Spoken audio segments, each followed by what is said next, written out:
കെട്ടിയോളാമെന്ന മാലാഖ എന്ന സിനിമ കണ്ടുള്ള ആരും ഈ ചേച്ചിയെ മറക്കില്ല അല്ലേ? ഞാൻ പേര് നേരത്തെ ചെറുതായി തെറ്റിച്ചു. പേരല്ല, ഈ കഥാപാത്രം മുമ്പാകുമ്പോൾ മനസ്സിലുണ്ട്. ചേച്ചിയുടെ നമ്മൾ ശ്രദ്ധിക്കുന്ന സിനിമ കെട്ടിയോളാമെന്ന മാലാഖ എന്ന സിനിമയാണ്. ആ സിനിമയ്ക്ക് തങ്കമണിക്ക് 2 കണക്ഷനുണ്ട്. ചേച്ചിക്കത് കിട്ടുന്നുണ്ട്. 2 കണക്ഷനാണുള്ളത്. 2 കണക്ഷനുണ്ട് തങ്കമണിക്ക് കിട്ടുമായിരുന്നു. ആ സിനിമയുടെ മ്യൂസിക് ഡയറക്ടർ കെട്ടിയോളാമെന്ന മാലാഖയുടെ തങ്കമണിയുടെ വില്യം ഫ്രാൻസിസ് അല്ലേ? ഈ സിനിമയുടെ നമ്മുടെ തങ്കമണി സിനിമയുടെ മ്യൂസിക് ഡയറക്ടർ തന്നെ ആയിരുന്നു. കെട്ടിയോളാണെന്റെ മാലാഖ സിനിമയുടെ മ്യൂസിക് ഡയറക്ടർ ആയിരുന്നു വില്യം ഫ്രാൻസിസ്. അദ്ദേഹം വില്യം ഫ്രാൻസിസ് എന്ന മ്യൂസിക് ഡയറക്ടർ അവതരിക്കുന്നത് കെട്ടിയോളാണെന്ന മാലാഖ സിനിമയിലാണ്. എന്നിട്ട് തങ്കമണിയിൽ വന്നിരിക്കുകയാണ്. പേര് ചേച്ചിയുടെ പേര് തെറ്റാതെ ചേച്ചി തന്നെ പറഞ്ഞു കൊടുത്തോളൂ. പലർക്കും അറിയില്ല പേര്. എന്റെ പേര് അറിയില്ല ആർക്കും. കേൾക്കട്ടെ. ഈ മോൻ അറിയില്ല, കാരണം വിളിച്ചത് സ്മിനു രാജു എന്നാണ്. രാജു.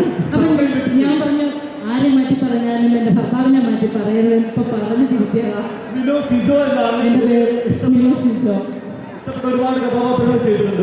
തങ്കമണിയെ കുറിച്ച്, തങ്കമണിയുടെ കഥാപാത്രത്തെ കുറിച്ച്.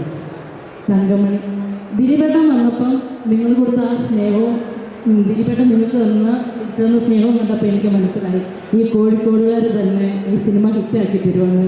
ഉറപ്പല്ല, എൻ്റെ വിശ്വാസം തെറ്റിക്കില്ലല്ലോ. ഒരുപാട് സന്തോഷമുണ്ട്. ദിലീപേട്ടൻ്റെ കൂടെ എൻ്റെ 2ാമത്തെ സിനിമയാണ് വോയിസ് ഓഫ് സത്യനാഥിൽ ദിലീപേട്ടൻ്റെ കൂടെ അഭിനയിക്കാൻ പറ്റി. ഇപ്പോൾ തങ്കമണിയിൽ ദിലീപേട്ടൻ്റെ സിനിമകൾ ഒരു പ്രാവശ്യമല്ല 2 പ്രാവശ്യമല്ല, ഞാൻ മാത്രമല്ല നിങ്ങളെല്ലാവരും കണ്ട് ഒരുപാട് വീണ്ടും റിപ്പീറ്റ് കാണുന്ന സിനിമകളുടെ എണ്ണം നമ്മൾ നോക്കിയാൽ അത് ദിലീപേട്ടൻ്റെ ആയിരിക്കും.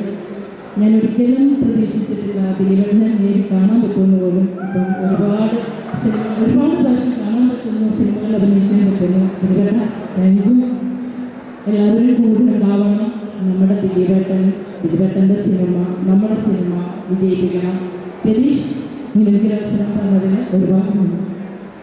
Thank you so much. എന്തായാലും ഈ സിനിമ എഴുതി സംവിധാനം ചെയ്ത, ഉടൻ ചിത്രത്തിന് ശേഷം തങ്കമണി എഴുതി സംവിധാനം ചെയ്ത രതീഷ് രഘുനന്ദനന്റെ വിശ്വസന നോക്കി കേൾക്കാം. അദ്ദേഹത്തെ വേദിയിലേക്ക് ആർദ്രമായി സ്വാഗതം ചെയ്യുന്നു. നമുക്ക് അതിനു മുമ്പേ നിങ്ങൾക്ക് തങ്കമണി സിനിമയിലുള്ള പാട്ടൊന്ന് കേട്ട് നോക്കിയാലോ? ഒരു വീഡിയോ സോങ് ആണ് നമ്മൾ കേട്ടതായിട്ട് കേൾക്കാൻ പോകുന്നത്. Thank you so much.